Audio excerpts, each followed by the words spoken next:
la plupart du temps, j'imagine. Est-ce qu'il y a des structures? Est-ce que vous vous réunissez à certains moments pour en parler? Enfin... Oui, alors toute personne qui exerce dans ces milieux-là, normalement, dans la relation d'aide, c'est une posture éthique, hein, est accompagnée. Ils ont une supervision, ou ils ont c'est un supervision, souvent c'est quelqu'un de senior, peut-être un académique, peut-être un supérieur, dans un hiérarchique, dans une structure. Parce que quand on a des problématiques ou des problèmes, il faut pouvoir peut-être aller les dénouer avec quelqu'un qui a plus d'expérience clinique, par exemple. Donc quand j'étais à New York, on avait à la fin de la journée, on avait des réunions qui durent 1 heure. Quand j'étais à l'hôpital ici à Paris, pareil, j'ai pu avoir cette chance-là de travailler avec une art thérapeute polonaise extraordinaire qui connaissait cette histoire de migration, de venir de loin, d'être en fuite devant une régime avec son enfant sous le bras. Et donc qui était une femme extraordinaire. Une rencontre, je parlerai d'une rencontre qui, pareil, on passait des heures, parfois on quittait l'hôpital, il était 10 heures, on faisait des supervisions vraiment très longues parce qu'il y avait beaucoup de choses à dénouer, surtout en psychiatrie, en sentimentale lourde. Donc aujourd'hui, c'est pareil, je suis en supervision, je vois quelqu'un, et puis il y a aussi des intervisions, c'est-à-dire des réunions entre pairs. Pour dénouer, déficeler, partager autour de la pratique, partager aussi autour de concepts et d'outils pour voir, mais est-ce que c'est bien, pas bien?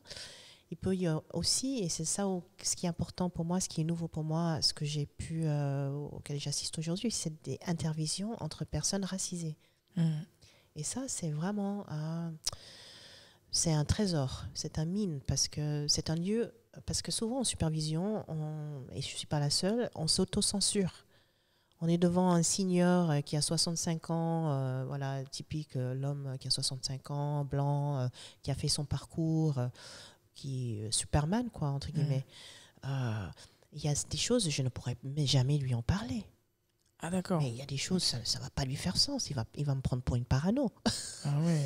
Mais oui. Donc du coup, en fait... Donc il y a certaines choses autour de problématiques de racisés, de femmes noires ou d'hommes...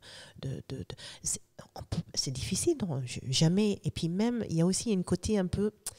Est-ce que je ne vais pas trahir quelque chose? Et puis je ne peux pas lui raconter. Donc encore méfiance. D'accord.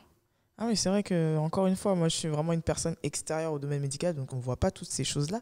Et du coup, ça fait en fait que vous vous retrouvez en fait quelque part à vous auto-censurer, comme tu l'as dit, mais du coup, vous somatisez également, c'est-à-dire que tes patients en fait qui sont racisés, somatisent et viennent te voir justement pour extérioriser en fait toute leur souffrance et voilà, guérir. Et du coup, toi, en tant que praticienne aussi racisée, tu te retrouves aussi quelque part à somatiser les problèmes que tu rencontres au travail, puisque tu ne peux pas forcément en parler à tes supérieurs hiérarchiques au sein de la supervision qui malheureusement ne sont peut-être pas, qui ne comprennent pas du coup ces réalités-là, du fait qu'elles n'appartiennent pas à cette communauté-là, et qui sont aussi fermés aussi, dans la mesure où ils ne veulent pas non plus s'intéresser à ça. Donc en fait, c'est circulaire, parce qu'il y a aussi, on peut se dire, bon, je vais quand même m'ouvrir, mais c'est là où je suis les limites. Je le reconnais, il y a une méfiance, bien sûr il y a une méfiance. Il y a certaines personnes à qui je peux, par exemple cette Polonaise, théoriquement pas racisée, elle passe partout. Bon, elle a un accent très, très, très, très fort, donc dès qu'elle ouvre la bouche, on se rend compte qu'elle est étrangère, elle en a souffert. Mais il y a certaines personnes avec qui on peut, et d'autres pas. Donc c'est une histoire aussi de feeling. Ceci dit, ce qu'on a de super en art-thérapie, c'est que déjà on fait une auto-vision, entre guillemets. Souvent, on peut créer et ça peut passer par la création. Donc moi, souvent, après avoir reçu quelqu'un, je vais travailler plastiquement. Et pour toi-même cette fois? D'accord. C'est une façon de processer les séances. C'est une façon de relâcher aussi un peu de tension. Voilà. Et donc du coup, c'est ce qu'on appelle du creative supervision. C'est une façon de travailler également. C'est de faire des choses à travers le processus de création. D'accord. Nous soutenir. C'est une façon de travailler, mais cette fois pour toi, en fait, pour te reconnecter à toi-même et justement ne pas décompenser. C'est vrai que quand on emmagasine pas mal de souffrance, j'imagine qu'à la fin de la journée, on doit être rincé. J'imagine. Rincé. Mais c'est une bonne fatigue, entre guillemets. C'est une bonne fatigue parce que je crois énormément en ce que je fais. C'est de l'ordre de la conversion. On ne vient pas à ces choses-là comme ça. C'est pas juste... Il y a certaines professions, je pense qu'on ne les choisit pas. On est choisi un peu. Il y a quelque chose comme une révélation ou une conversion. Quelque chose comme ça. C'est pas pour parler de façon religieuse ou mystique ou spirituelle, mais...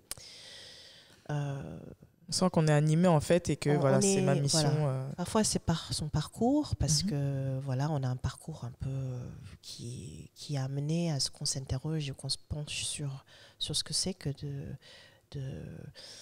d'avoir à souffrir, hein, et donc du coup d'essayer de trouver des solutions. Parce que on est né d'une mère qui voulait pas de nous, parce que on a des parents qui sont culturellement incompatibles, ou parce qu'il y a du colorisme, ou parce que on est rejeté, ou parce qu'on a des parents qui sont addicts, drogués, alcooliques, parce qu'il y a de la violence domestique, parce que il y a la mère qui abandonne les enfants, parce que voilà. Donc il y a un tas de choses qui font que on sait pas pourquoi on vient par ces chemins-là, mais je pense que c'est pas anodin de se retrouver en face d'un praticien de la santé mentale qui en sait beaucoup plus que juste son bagage théorique. Qui a fait un travail sur lui-même, qui a peut-être été converti, enchanté, converti, réhabilité par quelque chose qu'il a envie ensuite de transmettre.